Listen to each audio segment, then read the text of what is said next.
Hello everyone, कैसे हैं आप। आपका आपके YouTube channel Digvijay commerce classes पर एक बार फिर से स्वागत है।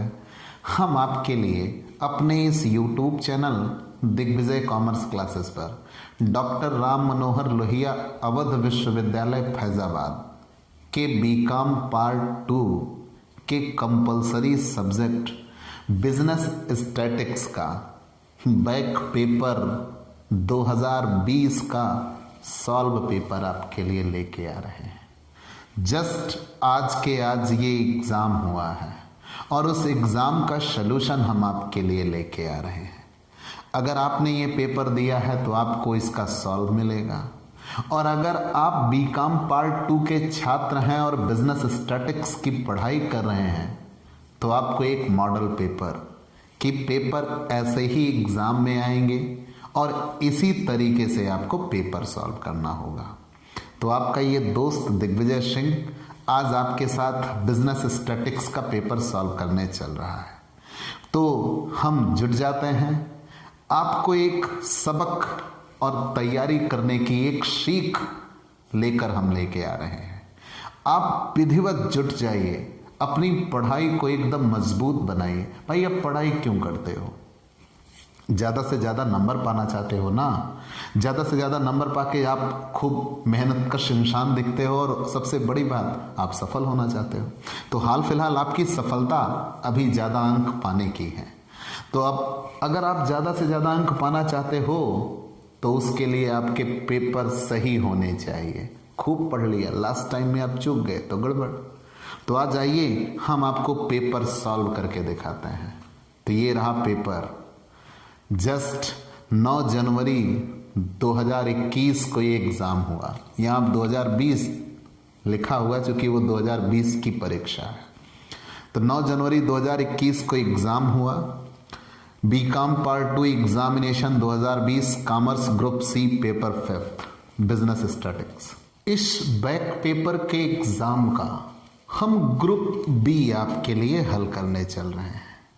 ग्रुप ए में 10 क्वेश्चन छोटे छोटे दिए जाते हैं, वो सब थ्योरी के क्वेश्चन होते हैं। ग्रुप बी में आपको 5 क्वेश्चन करने होते हैं जो 10-10 नंबर के होते हैं। एक क्वेश्चन होगा, लिखा हुआ है सेक्शन बी, सभी प्रश्नों के उत्तर दीजिए। प्रत्येक प्रश्न का उत्तर लगभग 200 शब्दों में होना चाहिए और प्रत्येक प्रश्न 10 अंक का है। लेकिन इसमें जो न्यूमेरिकल दिया है हम न्यूमेरिकल सॉल्व करेंगे, जो थ्योरी दिया है हम उसे छोड़ देंगे। ठीक है, हम उसकी चर्चा फिर कभी, या मैं ऑलरेडी उसको अपलोड कर चुका हूँ। ये मेरे दिग्विजय कॉमर्स क्लासेस नामक यूट्यूब चैनल पे जैसे ही आप लिखते हैं कि business statistics by Digvijay sir, आपको मिल जाएगा।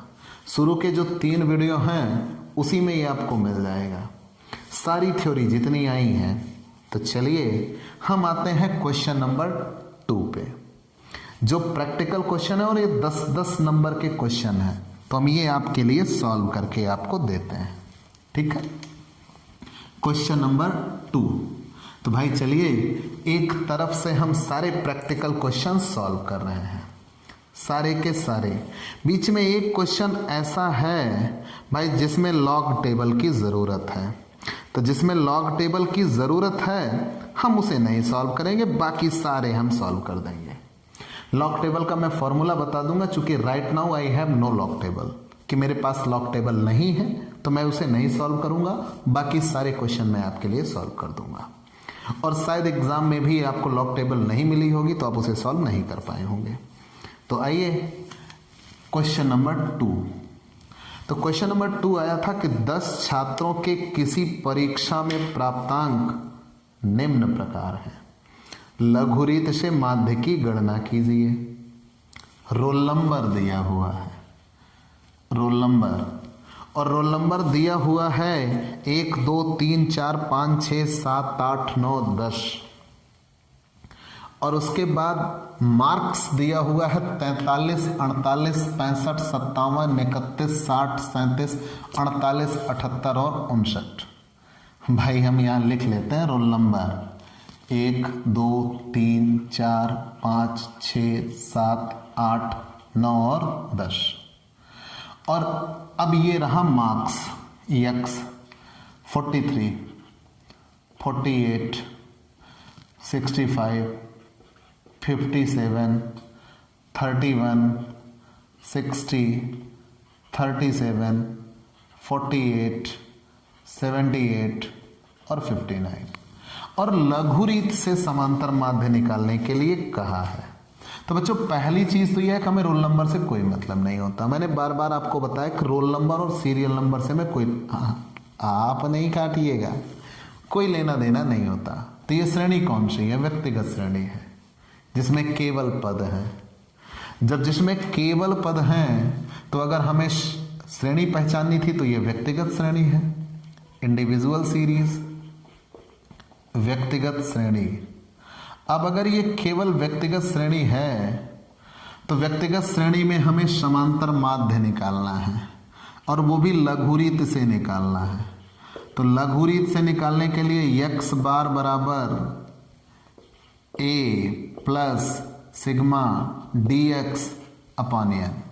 फिर से जान लीजिए ये व्यक्तिगत श्रेणी है और व्यक्तिगत श्रेणी में लघु रीत में क्या होता है फॉर्मूला? x बार बराबर a plus sigma dx upon n। ठीक, हम एक तरफ से आ जाते हैं। फिर से जान लीजिए समांतर माध्य निकालना है, व्यक्तिगत श्रेणी में निकालना है और लघु रीत से निकालना है। तो x बार बराबर a plus sigma dx upon n। तो तोड़ते हैं, पहले x बार माध्य को कहते हैं। dx कहां से मिलेगा? dx बराबर x माइनस a। x तो क्वेश्चन में दिया हुआ है, x बराबर पद और a बराबर कल्पित माध्य, एज्यूम्ड मीन, कल्पित माध्य, जो कि पद में से कोई एक संख्या मान लेते हैं और n बराबर पदों की संख्या। 10 नंबर का क्वेश्चन है, हल्के में मत लीजिएगा। फिर से जान लीजिए हमें व्यक्तिगत श्रेणी का क्वेश्चन दिया हुआ है, लघु रीत x बार बराबर a plus sigma dx upon n। तो x बार बराबर माध्य dx बराबर x माइनस a और x बराबर पद, a बराबर कल्पित माध्य और n बराबर पदों की संख्या। अब अगर ये चीजें हैं तो चलिए सबसे पहले हम क्या निकालेंगे? dx बराबर x माइनस a, dx बराबर x माइनस a। आइए एक तरफ से चलते हैं, dx बराबर x माइनस a। तो इसी में से कोई एक संख्या को हम a मान लेते हैं, जिसको दिल चाहे उसको मान लीजिए, कोई भी एक संख्या। चलो हम 37 को मान लिए a। अब सब में से हमें 37 घटा देना है। 43 में से 37 घटाएंगे 6 आएगा प्लस में। 48 में से 37 घटाएंगे 11 आएगा। 65 में से 37 घटाएंगे शायद 28 आएगा। 65 में से 37 घटाएंगे 28 आएगा। 57 में से 37 घटाएंगे 20 आएगा। 31 में से 37 घटाएंगे -6 आएगा। 60 में से 37 घटाते हैं तो 23 आता है। 37 में से 37 घटाएंगे 0। मतलब ये सारी संख्याएं x हैं, सब में से हमें 37 माइनस करना है। बस अपने बच्चे क्या करते हैं, वो यहाँ से इसको घटाते हैं, फिर यहाँ से इसको घटाना चाहिए, वो यहाँ से इसको घटाना शुरू कर देते हैं। आप ऐसी थ्योरी बनाओ ही मत। सारी संख्याएं x हैं, सब में से 37 घटाना है। 48 में से 37 घटाना है। 48 में से 37 घटा दिया 11 आ गया। 78 में से 37 घटाना है 41 आ गया। और 59 में से 37 घटाना है 22 आ गया। ठीक है, सबका जोड़ लगा देंगे। चलिए प्लस अलग जुड़ जाएगा, माइनस अलग जुड़ जाएगा। 6, 11, 28, 20, 23, 11, 41, 22, 162 में से ये 6 माइनस हो जाएगा 156। फिर से जोड़ लेते हैं भाई। 6, 11, 28, 20, 23, 11, 41, 22, 162 में से 6 माइनस हो गया 156। फॉर्मूले पे रख देते हैं। x बार बराबर a की वैल्यू 37 प्लस सिग्मा dx की वैल्यू कितनी है 156 बटे n 10 पदों की संख्या। यहाँ हल करते हैं 37 प्लस 15.6। तो 37 और प्लस 15.6 मतलब 52.6 आंसर। ये आ गया x बार। अच्छा इसको चेक कर ले, कहीं ये गलत तो नहीं भाई, 10 नंबर की बात है। तो सारी संख्याएं जोड़ के 10 से भाग करिए, देखिए इतना आंसर आ रहा है क्या। वो फॉर्मूला ये हो जाता है ना, ये एक्स्ट्रा बता रहा हूँ मैं आपको, एक्स बार बराबर सिग्मा एक्स अपान एन। सारी संख्याएं जोड़ के 43, 48, 65, 57, 31, फिर उसके बाद 60, 37, 48, 78, 59, 526 और डिवाइडेड बाई 10, 52.6। ये तो उत्तर की भी जांच हो गई कि हमारा आंसर कहीं से भी कोई गलत नहीं है, +10 10 नंबर का था। स्क्रीनशॉट ले लीजिए, कंफर्म। आगे बढ़ते हैं। अगला क्वेश्चन तो शायद उससे आसान क्वेश्चन आपको अपने जीवन में कोई नहीं मिला होगा। कोई बात नहीं, आप नियमों के जानकार बनिए बेटा, नियमों के जानकार बनिए। मैथ बहुत जादुई सब्जेक्ट है, आपको खूब नंबर दिलाती है, बशर्ते आप जानते रहें। क्वेश्चन नंबर 3, हम केवल न्यूमेरिकल पोर्शन हल करें। अथवा में थ्योरी भी थी, जब इतने आसानी से हमें 10 पे 10 मिल जाते तो लिखने की कोई ज़रूरत नहीं। निम्न आंकड़ों से विस्तार एवं विस्तार गुणांक ज्ञात कीजिए।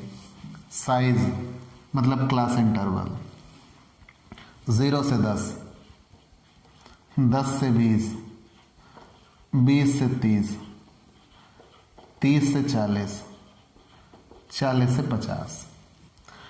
आवृत्तियां दी गई हैं, फ्रीक्वेंसी 1, 3, 12, 8, 5, 1, 3, 12, 8, 5। हमें विस्तार निकालना, मतलब रेंज और कोएफिशिएंट ऑफ रेंज। तो पहली चीज ये, विस्तार केवल पद का ज्ञात किया जाता है, आवृत्ति से विस्तार में कोई लेना देना नहीं होता, ये हमारे किसी काम की नहीं, ठीक है। और विस्तार में सबसे पहली चीज तो यह है कि R बराबर फॉर्मूला होता है L माइनस यस। L बराबर सबसे बड़ा पद, लार्जेस्ट वैल्यू, सबसे बड़ा पद, और यस बराबर होता है सबसे छोटा पद। यस बराबर होता है सबसे छोटा पद, ठीक है, स्मॉलेस्ट वैल्यू। यल बराबर सबसे बड़ा पद और यस बराबर सबसे छोटा पद। आर बराबर यल माइनस यस, ठीक है।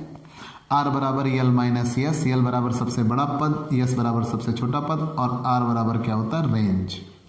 चलिए, ये हमने तो सूत्र लिख दिया था, आर बराबर यल माइनस यस, आर बराबर रेंज, यल बराबर सबसे बड़ा पद और यस बराबर सबसे छोटा पद। लेकिन जब हम सतत श्रेणी में हों तो बेटा यहां तो क्लास इंटरवल बना है, कोई पद दिख ही नहीं रहा। तो मैंने बताया था यहां जो सबसे बड़ी L2 होती है उसे हम यल बोलते हैं, और जो सबसे छोटी L1 होती है, सबसे पहली L1, उसे हम यस बोलते हैं।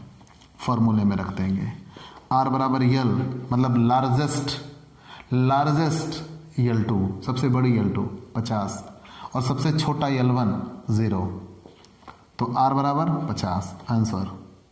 कोएफिशिएंट ऑफ रेंज कैसे आता है, विस्तार गुणांक, कोएफिशिएंट ऑफ रेंज, विस्तार गुणांक यल माइनस यस अपान यल प्लस यस, वैल्यू रख दीजिए 50 माइनस 0, 50 प्लस 0, 50 बटे 50 1, आंसर। कोएफिशिएंट ऑफ रेंज 1 आ गया, और रेंज कितना आ गया, 50, आंसर 10 नंबर, ठीक है। अब आप इतना छोटा क्वेश्चन, फ्रीक्वेंसी से कोई लेना देना ही नहीं है। अब आप सोच रहे होंगे मैथ, हाँ जी मैथ्स, चलिए कोई बात नहीं, आगे बढ़ चलते हैं। हमें तो भाई जादुई काम करना है। अगला क्वेश्चन थोड़ा सा बड़ा होगा, ज़्यादा बड़ा नहीं, थोड़ा सा बड़ा होगा, हाँ है तो भाई बड़ा। उसमें आपको निम्नलिखित, क्वेश्चन नंबर 4, निम्नलिखित समंकों से माध्य विचलन ज्ञात कीजिए, मीन डेविएशन। 10 से 20, 20 से 30, 30 से 40, 40 से 50, 50 से 60, 60 से 70, 70 से 80, और फ्रीक्वेंसी दी गई है 15, 14, 16, 20, 15, 11, 9। तो आइए इसका स्क्रीनशॉट ले चुके होंगे। हम माध्य विचलन निकालते हैं, ठीक है। माध्य विचलन, क्वेश्चन नंबर 4, क्वेश्चन नंबर 4, ठीक है। क्वेश्चन नंबर 4, क्वेश्चन नंबर 4 में क्या दिया गया है कि निम्नलिखित समंकों से माध्य विचलन ज्ञात कीजिए। मार्क मतलब क्लास इंटरवल। क्लास इंटरवल क्या दिया गया? 10 से 20, 20 से 30, 30 से 40, 40 से 50, 50 से 60, ठीक है, 60 से 70 और 70 से 80 क्लास इंटरवल दिया है। ठीक, आवृत्तियां भी दी गई हैं। फ्रीक्वेंसी 15, 14, 16, 20, 15, 14, 16, 20, 15, 11, 9, 15, 11, 9। ठीक है, हमें माध्य विचलन निकालना है और माध्य विचलन 3 चीजों की सहायता से निकाला जाता है। माध्य की सहायता से, माध्यिका की सहायता से और बहुलक की सहायता से। लेकिन जब कुछ ना कहा हो तो सदैव हम माध्य विचलन माध्य की सहायता से निकालते हैं। तो mean deviation with the help of median, mean deviation with the help of mean. मैंने क्या कहा? माध्य विचलन माध्य की सहायता से, माध्यिका की सहायता से और बहुलक की सहायता से हल किया जाता है। लेकिन जब प्रश्न में कुछ ना कहा हो तो हम सदैव माध्य विचलन माध्य की सहायता से हल करते हैं। अब अगर हम माध्य विचलन सदैव माध्य की सहायता से हल करते हैं तो चलिए पहले हम इसका फॉर्मूला जान लेते हैं। भाई क्या बनेगा फॉर्मूला? तो सतत श्रेणी है डेल्टा एक्स बार, ये माध्य विचलन के लिए होता है, sigma f mod D x upon n. ठीक है फॉर्मूले तो याद रखने ही होंगे आपको। डेल्टा एक्स बार बराबर sigma f mod D x upon n. तो एफ मॉड डी एक्स क्या होगा? मैं पढ़ा चुका हूँ सारे, आज तो भाई केवल पेपर सॉल्व करा रहा हूँ। F mod D x upon N, delta x bar बराबर माध्य विचलन केवल निकालना है। डेल्टा एक्स बार बराबर sigma f mod D x upon n. तो एफ मॉड डी एक्स कहाँ से मिलेगा? ये मॉड ऑफ होता है, 2 खड़ी पाई को मॉड ऑफ बोलता है। F mod D x, F into mod D x. ठीक है, मॉड डी एक्स बराबर एक्स माइनस एक्स बार। और मॉड का मतलब ये होता है जहां मॉड लगा है वो ऑलवेज पॉजिटिव होगा, नेगेटिव नहीं होगा। चलिए मान लिया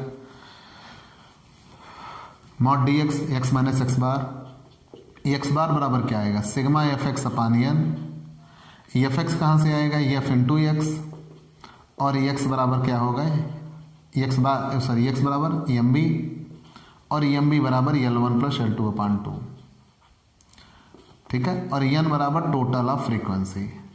अब आप ध्यान दीजिएगा, ये इतनी चीज आपको एक्स्ट्रा वर्क लगा होगा। बिल्कुल है, एक्स्ट्रा वर्क ही है, क्योंकि ये पूरा तो अब यहां से समांतर माध्य शुरू हो गया। ये माध्य विचलन था डेल्टा एक्स बार बराबर sigma f mod D x upon n. हमें चाहिए एफ मॉड डी एक्स, तो f into mod D x. तो एफ ये रहा, एफ बराबर फ्रीक्वेंसी होती है, क्वेश्चन में दिया ही हुआ है। तो एफ दिया हुआ है, आगे बढ़ गए mod D x. Mod D x बराबर x minus X bar. X हम ढूंढ लेंगे, एक्स बराबर एम बी, और ये रहा माध्य विचलन, माध्य का फार्मूला। और वैसे भी आपको अगर माध्य विचलन निकालना है तो मैंने यहाँ क्या कहा, अब ये भाई फार्मूला लिखने का तरीका है। एक चीज टूटते हुए चली जाती है। लेकिन मान लीजिए आपको ये नहीं याद, तो आप सबसे पहली चीज ये जानिए कि जब माध्य विचलन आपको निकालना हो तो किसकी सहायता से? तो माध्य की, माध्यिका की या बहुलक की। तो यहाँ माध्य की सहायता से आप पहले माध्य निकालेंगे ना। तो माध्य निकालने के लिए सबसे पहले हमें क्या निकालना होता है? एम बी, जिसे हम एक्स बोलते हैं। और एम बी बराबर फॉर्मूला क्या होता है? L one plus L two upon to. तो 10 20 जोड़ दिया, 30 बटे 2 15, 20 30 50 बटे 2 25, 30 40 70 बटे 2 35, 40 50 90 बटे 2 45, 50 60 110 बटे 2 55, 60 70 130 बटे 2 65, 70 और 80 150 बटे 2 75।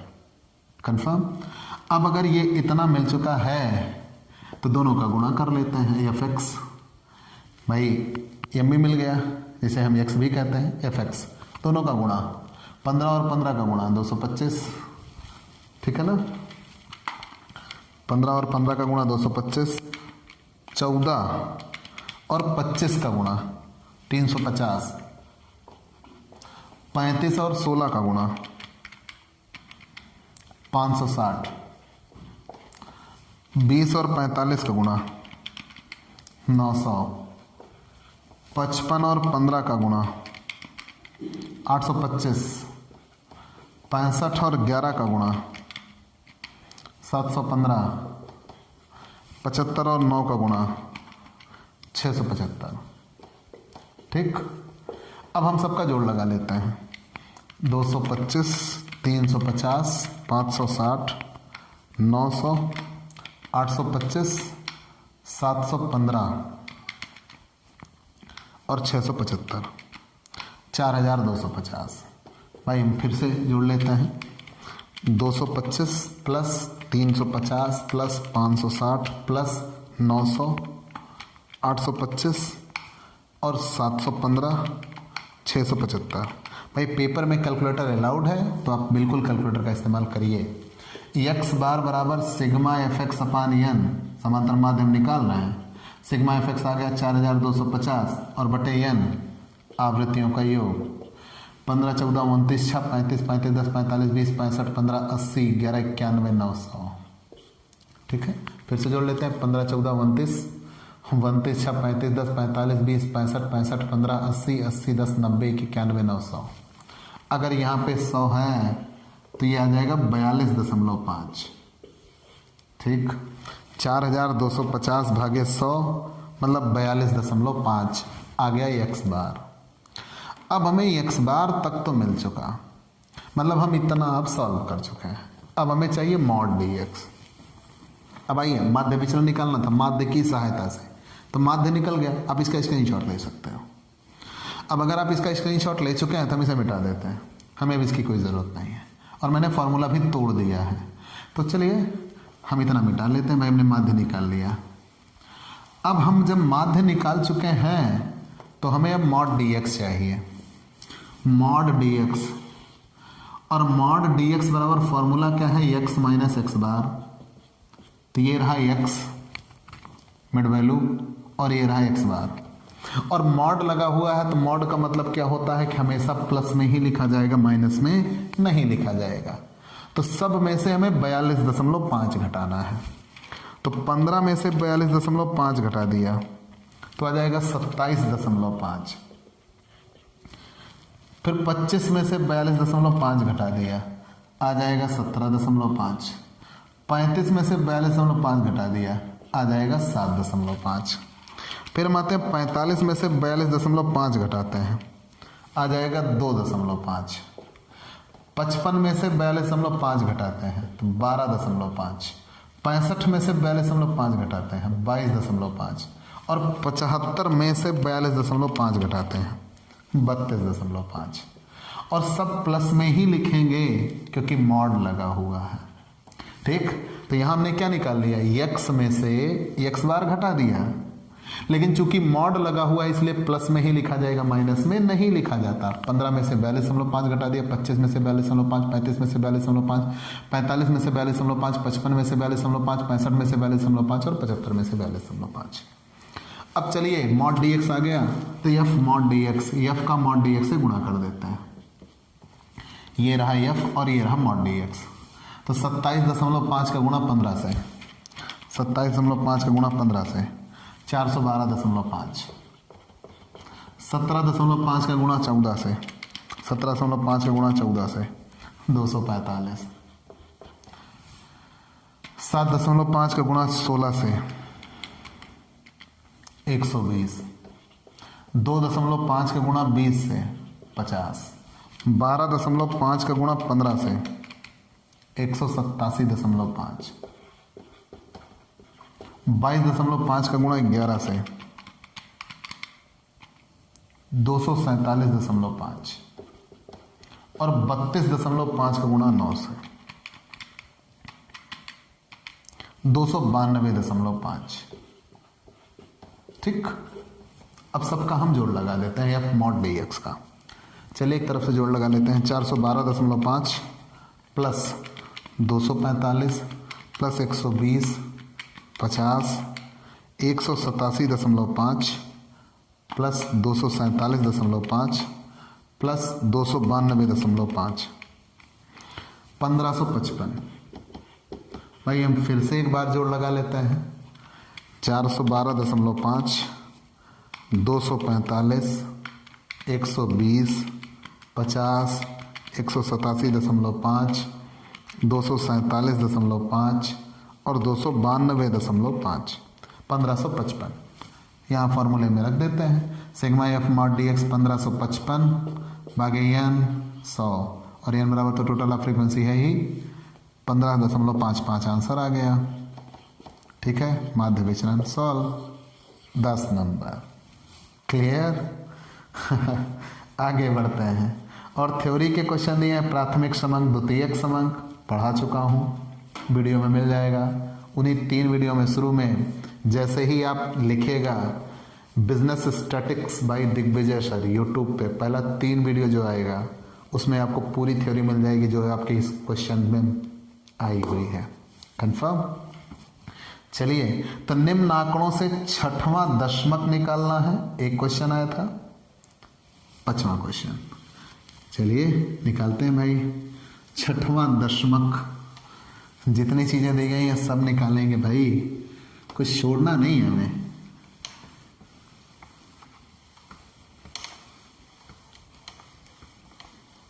हम आपके लिए हर वो प्रयास करते हैं जो आपको सबसे बेहतर बनाता है। ठीक है, तो निम्न आंकड़ों से छठवां दशमक ज्ञात कीजिए। Question number 5।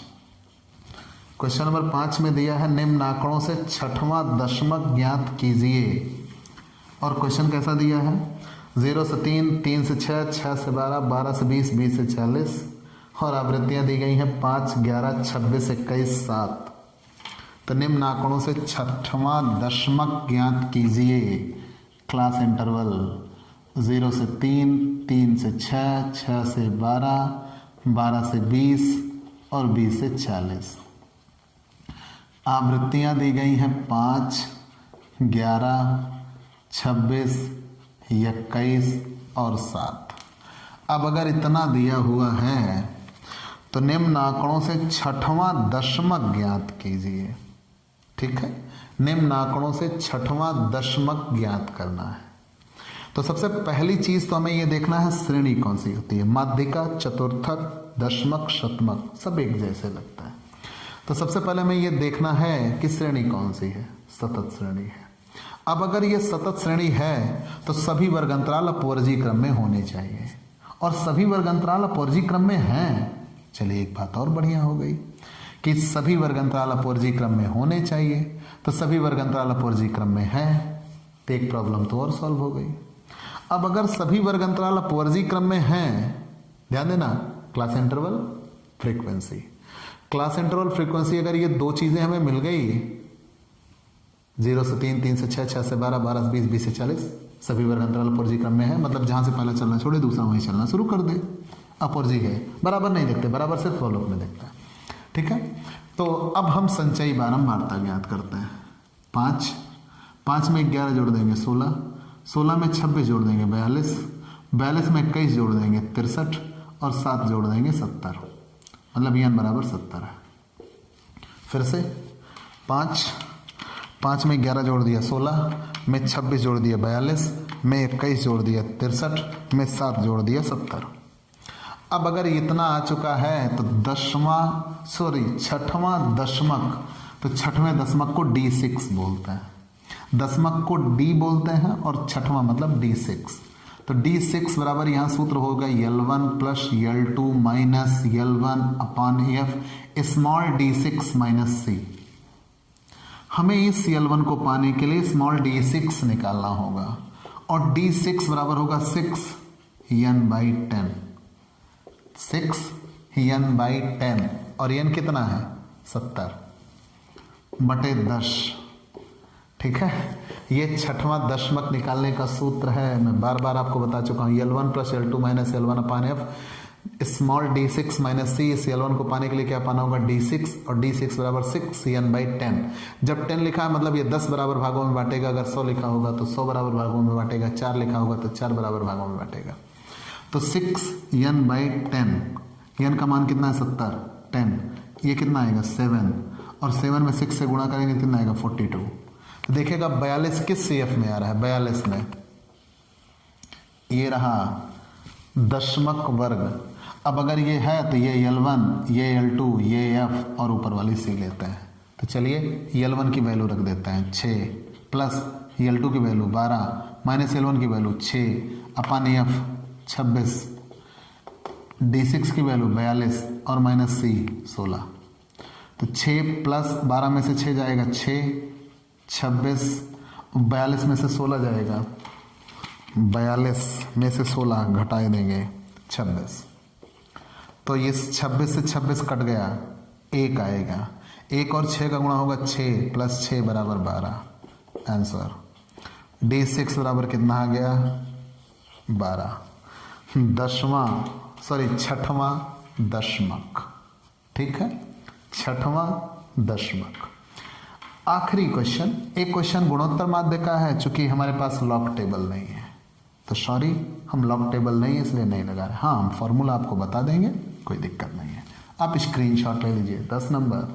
ठीक है, अब तो नंबर बताने में भी आप सोच रहे होंगे इतने आसानी से मिल सकता है ना। जरूर कॉन्फिडेंस जगाइए, कॉन्फिडेंस बूस्टर। मैं इसीलिए ये 2 दिन से आपके लिए क्लासेस लेके आ रहा हूं कि आपके अंदर वो साहस जगे कि आप पेपर कैसे सॉल्व करोगे। तो निम्न आंकड़ों से मध्य का ज्ञात कीजिएगा। क्वेश्चन नंबर 6 10 नंबर में आया हुआ है। यक्स दिया है 10, 15, 8, 20, 25, 18 और आवृत्ति दी गई है 12, 13, 8, 10, 3 और 15। ठीक है, ये क्वेश्चन है 10 नंबर। तो निम्नलिखित आंकड़ों से मध्य का ज्ञात कीजिए, यक्स और एफ। यक्स दिया हुआ 10, 15, 8, 20, 25। ठीक है, 25, 18, 10, 15, 8, 20, 25, 18। आवृत्तियां दी गई हैं 12, 13, 8, 10, 3, 15। तो माध्यिका के लिए सबसे पहले तो हमें श्रेणी की पहचान करनी होगी। कौन सी श्रेणी है, कौन सी श्रेणी है? खंडित श्रेणी है, पद और आवृत्ति दोनों दिए हुए हैं। तो जब पद और आवृत्ति दोनों दिए हैं मतलब ये खंडित श्रेणी है, डिस्क्रीट सीरीज। तो माध्यिका के लिए पहला ही नियम है, पहले पदों को उनकी आवृत्तियों के साथ बढ़ते हुए क्रम में लिखते हैं, इन असेंडिंग ऑर्डर। तो पद को उनकी आवृत्तियों के साथ बढ़ते हुए क्रम में लिखा जाता है। कैसे, आइए देखिएगा। हम पद बढ़ते हुए क्रम में लिखेंगे और जिसके सामने जो आवृत्तियां हैं उसके सामने वो चली जाएंगी, केवल पद बढ़ते हुए क्रम में लिखा जाएगा। तो यहां सबसे छोटा पद कौन है? 8, 8 के सामने 8। फिर उससे बड़ा कौन सा पद है? 10, 10 के सामने 12। फिर उससे बड़ा पद कौन सा है? 15, 15 के सामने 13। फिर उससे बड़ा 18, 18 के सामने 15। फिर उससे बड़ा 20, 20 के सामने 10। फिर सबसे बड़ा 25, 25 के सामने 3। पहले हमने पदों को बढ़ते हुए क्रम में लिख लिया।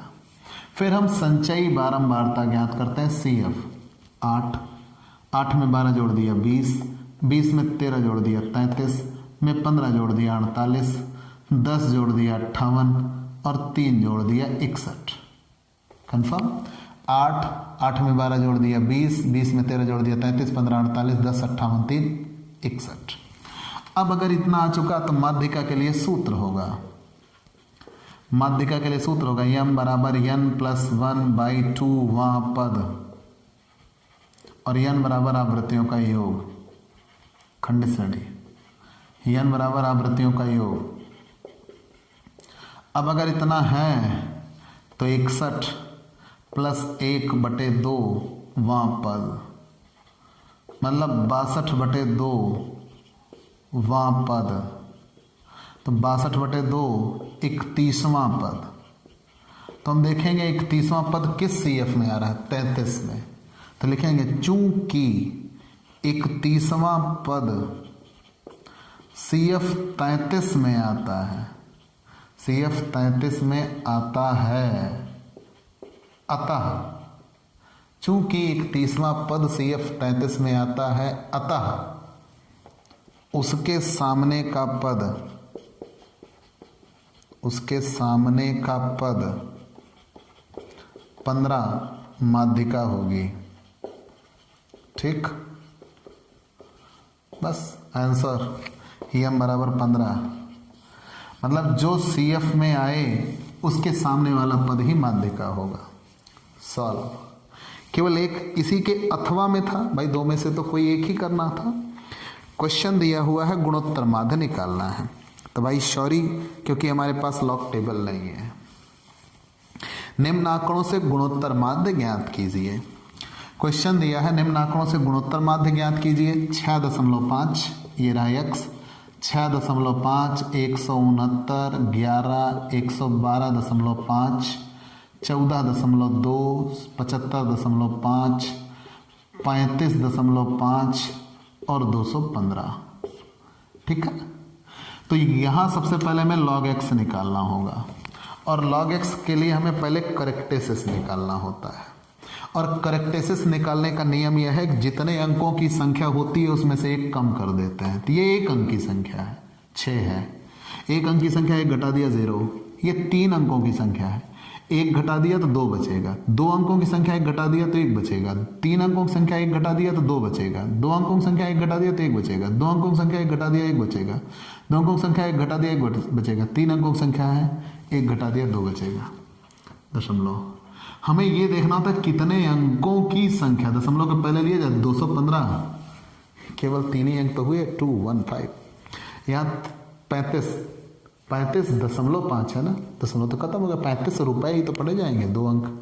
तो जितने अंकों की संख्या होती है उससे एक कम। अब मैं लॉग टेबल देखते हैं, तो लॉग टेबल यहाँ 65 पे 0 के नीचे, 16 पे 9 के नीचे, 11 पे 0 के नीचे, 11 पे 2 के नीचे 5 का मेन डिफरेंस, 14 पे 2 के नीचे, 75 पे 5 के नीचे, 35 पे 5 के नीचे, 21 पे 5 के नीचे। तो जो आ जाएगा उसका हम जोड़ लगा देंगे। तब यहाँ फॉर्मूला होगा GM बराबर anti log sigma log x अपान n। सॉल्व कर लीजिएगा, जो आएगा उसका एंटी लॉग देख लेंगे, वही आंसर होगा। तो सॉरी हमारे पास लॉग टेबल नहीं है, इसलिए हमने ऐसे किया। आप हमसे पेड क्लास भी ले सकते हैं। पेड क्लास पाने के लिए आप हमारे व्हाट्सएप नंबर पर व्हाट्सएप करिए, मैसेज करिए, आपको पेड क्लास की पूरी जानकारी दे दी जाएगी, जिसमें आप बहुत थोड़े से शुल्क का भुगतान करके हमसे एक रेगुलर क्लास पाते हैं। PDF मिलेगा, डाउट सेशन रखा जाएगा, क्वेश्चन पेपर सॉल्व कराए जाएंगे। तो ये सब कुछ पाने के लिए आप हमसे पेड क्लास लीजिए। ये वो चुनिंदा प्रश्न थे जो न्यूमेरिकल के तौर पर आए थे, लेकिन आपके ऐसे बहुत से क्वेश्चन हैं जो इसमें थ्योरी के तौर पर आए हुए हैं, जैसे प्राथमिक समंक और द्वितीयक समंक में अंतर। तो मैंने बताया है कि प्राथमिक समंक जब कभी अनुसंधान करता अपनी आवश्यकता के अनुसार समंकों को खुद इकट्ठा करता है, जो पहले किसी और के द्वारा प्रयोग में ना लाए गए हों, पूरी तरह से नए होते हैं, मौलिक होते हैं, उन्हें हम प्राथमिक समंक कहते हैं, प्राइमरी डेटा कहते हैं। और प्राथमिक समंक के संग्रहण की कई रीतियां हैं, प्रत्यक्ष व्यक्तिगत अनुसंधान, अप्रत्यक्ष व्यक्तिगत अनुसंधान, स्थानीय संवाददाता द्वारा, प्रश्नावली या सूचकों द्वारा और प्रगणकों द्वारा। द्वितीयक समंक किसे कहते हैं? ये वो समंक होते हैं जो पहले किसी और के द्वारा प्रयोग में लाए जा चुके हैं, अनुसंधानकर्ता उन्हें अपने काम में समझता है तो थोड़ी बहुत सावधानी के साथ अपने काम में उन्हें ले लेता है, वो द्वितीयक समंक कहलाते हैं। जैसे इनके लिए हमें पत्रिका, न्यूज़पेपर, इंटरनेट, ये सारी चीज़ें बहुत बेहतर तरीके से हमें द्वितीयक समंकों के स्रोत मिल जाती हैं। ऐसे ही आपको थ्योरी के भी क्वेश्चन मिलेंगे। तो प्यारे दोस्तों, मैंने आपको इस वीडियो क्लास के माध्यम से डॉक्टर राम मनोहर लोहिया अवध विश्वविद्यालय फैजाबाद के बैक पेपर एग्जाम के जो क्वेश्चन आए थे उनको सॉल्व कराया है। तो आपके लिए ये एक बेहतर क्लास है। मैंने बार बार आपसे कहा है, आप हमसे पेड क्लास लीजिए, आपको सारे पेपर जितने भी होते हैं हर एक पेपर की पूरी प्रिपरेशन कराई जाएगी। आपके बेहतर से बेहतर अंक पाना ही हमारा मकसद रहा है।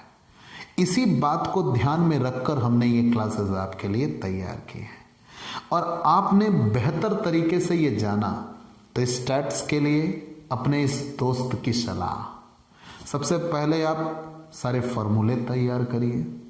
सारे फॉर्मूले लिख लिख के जितनी बार लिखो उतनी बार आपके लिए बेहतर है।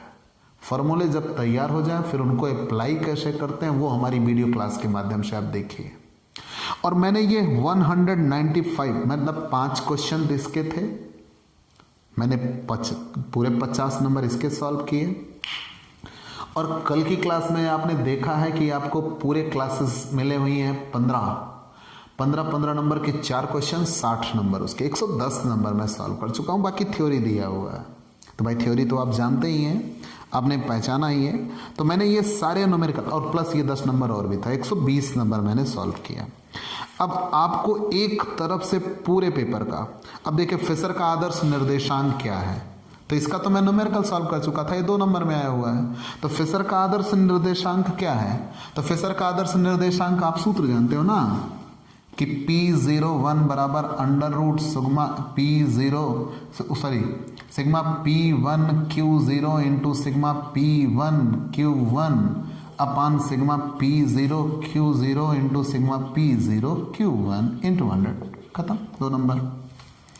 माध्यिका क्या है, माध्यिका एक स्थितीय माध्य है। हाँ, माध्यिका एक स्थितीय माध्य है जो गुणों के या सुंदरता, ईमानदारी आदि के लिए हम माध्यिका का प्रयोग करते हैं। और माध्यिका किसी भी समंकमाला को 2 बराबर भागों में बांट देती है। आधी समंकमाला के मान इससे कम होते हैं और आधी समंकमाला के मान इससे ज्यादा होते हैं। हो गया 2 नंबर। आवृत्ति क्या है, किसी पद के आने का क्रम, कोई पद कितनी बार आया होता है वही उसकी आवृत्ति कहलाती है। प्रश्नावली किसे कहते हैं, तो प्रश्नावली प्रश्नों का एक व्यवस्थित समूह जिसका उत्तर हमें किसी अलग पेज में देना होता है उसे प्रश्नावली कहते हैं। 2 नंबर में आया द्वितीयक समंक क्या है, तो मैंने अभी बताया प्राथमिक समंक, द्वितीयक समंक। अपकिरण क्या है, अपकिरण का शाब्दिक अर्थ होता है बिखराव या फैलाव, कि एक पद में हम ये देखते हैं कि छोटे से हम कितनी दूर तक पहुंचे, उसे ही बिखराव या फैलाव कहा जाता है।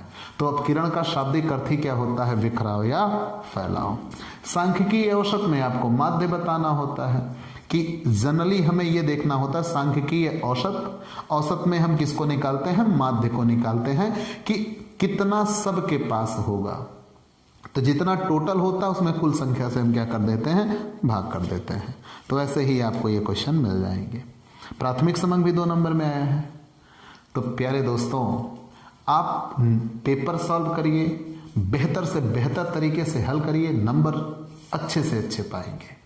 तो आपको ये क्लासेस कैसी लगी हमें ज़रूर बताइएगा।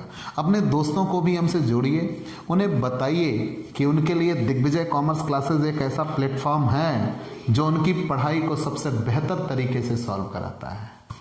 अगर आप हमसे नए जुड़े हैं तो सबसे पहले हमारे इस YouTube channel Digvijay commerce classes को सब्सक्राइब करिए, शेयर करिए, बेल आइकन दबाइए ताकि आपको हमारे लेटेस्ट वीडियोस के अपडेट मिल सकें।